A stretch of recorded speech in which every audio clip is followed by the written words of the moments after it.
Hey everyone, and welcome back to the channel. When you picture a horse, you probably imagine a majestic, powerful animal, right? Galloping across fields, strong and swift. But what if I told you that the ancestor of this magnificent creature was no bigger than a fox terrier? Hard to believe, isn't it? Well, today we're going on an incredible journey back in time, over 55 million years, to uncover the amazing story of how horses evolved, from a tiny forest dweller to the powerful steed we know today. This is one of the most complete and fascinating evolutionary tales ever discovered. So, saddle up, because we're about to gallop through time. Our story begins in the dense subtropical forests of the Eocene epoch. Meet Hyracotherium, often called the dawn horse. This little guy was only about 2 feet long and stood just a foot or two high at the shoulder. Instead of a single hoof, it had 4 toes on its front feet and 3 on its back, each with a small, individual hoof-like nail. Hyracotherium was a browser, nibbling on soft leaves and fruit with its small, low-crowned teeth. It was perfectly adapted for a life of hiding from predators in the thick undergrowth, not for running across open plains. The world was a very different place back then, warm, wet, and covered in forests, and this tiny creature was just starting a journey that would change the face of the animal kingdom. As millions of years passed, the Earth's climate began to change. It became cooler and drier, and the vast forests started to shrink, giving way to wide-open grasslands.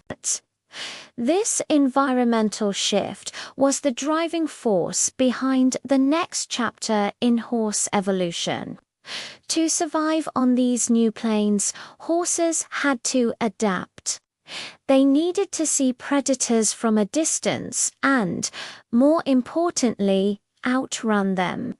This led to a gradual increase in size and a dramatic change in their legs and feet. Meet Mesohippus, which lived around 35 million years ago. It was larger than Hyracotherium, about the size of a modern collie, and had 3 toes on both its front and back feet. Crucially, the central toe was becoming larger and stronger, bearing most of the animal's weight. Its legs were getting longer and its back straighter, making it a more efficient runner. Its teeth were also changing, developing ridges better suited for grinding the tougher grasses that were now its main food source. This was a critical step away from the forest and onto the open range. Fast forward another 10 million years, and we encounter Mesohippus. Now we're starting to see an animal that looks much more like a modern horse. Standing about 3 feet tall, Mesohippus was a grazer with complex, high-crowned teeth, perfect for chewing abrasive grasses. Its most significant feature, it was the first horse to stand permanently on its tiptoes. The central toe had become even more dominant, evolving into a true hoof, while the 2 side toes shrank, barely touching the ground. This adaptation was a game-changer, giving it the spring-loaded stride needed for high-speed running on hard ground. It was like trading in snowshoes for running spikes. From Mesohippus, the horse family tree branched out in many directions. One of the most successful lines led to Pliohippus around 5 million years ago. Pliohippus was the first truly one-toed horse. The side toes were gone, reduced to tiny splint bones on either side of the cannon boner feature modern horses still have today. It was about the size of a donkey and roamed the plains of North America in large herds, with its single, powerful hoof and long legs. It was a master of speed and endurance, perfectly equipped for life on the grasslands.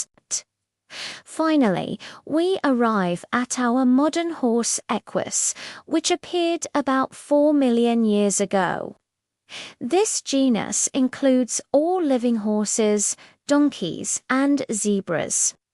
Equus spread out from North America across the Bering Strait into Asia, Europe, and Africa. They were larger, faster, and smarter, with a larger brain and highly social behaviors. Then, something strange happened. About 10,000 years ago, horses completely disappeared from North America, their original homeland likely due to a combination of climate change and hunting by early humans. For thousands of years, the Americas were horseless. It wasn't until the 16th century that horses returned to the Americas, brought over by Spanish explorers. The rest, as they say, is history. From a tiny, multi-toed forest creature to the single-hoofed powerhouse that has partnered with humanity to shape civilizations.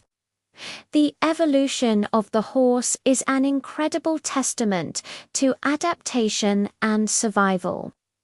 It's a story written in the fossil record, showing us step by step how life responds to a changing world. So, the next time you see a horse, remember its long and amazing heritage. It's not just an animal.